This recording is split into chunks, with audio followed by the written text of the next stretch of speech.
देखो, ये एडवांस 2019 का क्वेश्चन है, ठीक है। आजकल ऐसे क्वेश्चन का काफी देखा गया है, ठीक है। तो आप इस तरह के क्वेश्चन करना सीख लो।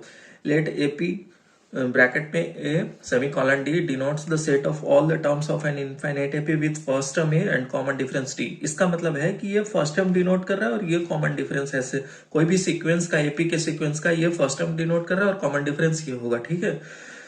डी ग्रेटर देन 0 होगा, ठीक है। इफ एपी 1 3 एपी 2 5 एपी 3 7, इन सबका जो कॉमन आएगा नंबर वो हमें फॉर्म करना है एपी का, ठीक है। तो जब भी ऐसा 3 सीक्वेंस अलग अलग लिखा रहे तो और उनके कॉमन टर्म से हमें एपी फॉर्म करना है, तो कॉमन डिफरेंस के लिए एलसीएम हो जाता है, ठीक है।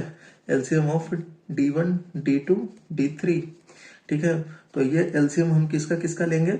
यहाँ पे कॉमन डिफरेंस 3 है, यहाँ पे 5 है, यहाँ पे 7 है, ठीक है। कोई आपस में कॉमन फैक्टर नहीं है, तो इस सब का मल्टीप्लीकेशन तो क्या हो जाएगा 3 × 5 × 7, मतलब 5 × 15 15 7 75 से 105 आ गया, ठीक है। तो ये आपका हो गया कॉमन डिफरेंस, ठीक है। ये आपका कॉमन डिफरेंस है, लेकिन फर्स्ट टर्म निकालने में आपके मेहनत लगेंगे। तो जब जो सबसे ज्यादा कॉमन डिफरेंस का है उसके मैक्सिमम 10 टर्म तक लिख के देखते हैं। तो फर्स्ट टर्म ये, ठीक है, ये वाला पहले लिखते हैं, 7 जोड़ के लिखना है। तो 10 17 24 31 38 45 52, ठीक है, 79, ठीक है। 3 3 3 6 3 9 7 जोड़कर लिखना है, 9 7, ठीक है, 9 7 16, ठीक है।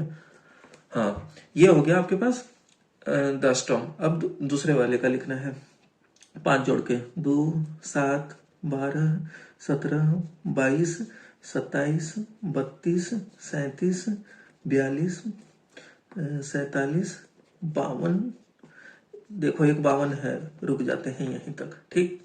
दूसरे का देखो 1 3 है, 1 4 7 10 13 16 19 22 25 28 31 34 37 40 43 46 49 52, मिल गया 52 हमें। इसका मतलब फर्स्ट टर्म हमें जो कॉमन मिलेगा वो हमें कौन सा मिलेगा, A = 52, और कॉमन डिफरेंस कितना हमें मिला 105। तो हमें पूछ रहा है A + D = तो A + D = कितना हो जाएगा 52 + 105 विच इज इक्वल टू 157, 157 इसका आंसर होगा, ठीक है। कॉमन डिफरेंस के लिए बहुत आसान मेथड है, लेकिन आपको फर्स्ट टर्म उस सीक्वेंस का निकालने के लिए आपको इनमें कॉमन टर्म्स के लिए आपको लिखना पड़ेगा, और ठीक है। और सबसे ज्यादा कॉमन डिफरेंस वाले का 10 टर्म लिखना, क्योंकि उसमें कम संख्या आएगा और बहुत ज्यादा नंबर कवर करेगा, इसलिए जिसका ज्यादा कॉमन डिफरेंस है उसको पहले लिखेंगे, ठीक है। आप देखो इसमें 10 टर्म के अंदर ही मिल गया, 8वें टर्म पे इसमें देखो कितने सारे टर्म निकले पड़े इसमें। तो जितने ज्यादा कॉमन डिफरेंस कम उसमें उतने ही ज्यादा बार मिलेगा, तो इसलिए हमेशा उसका लिखने की कोशिश करना जो सबसे ज्यादा कॉमन डिफरेंस हो उसका।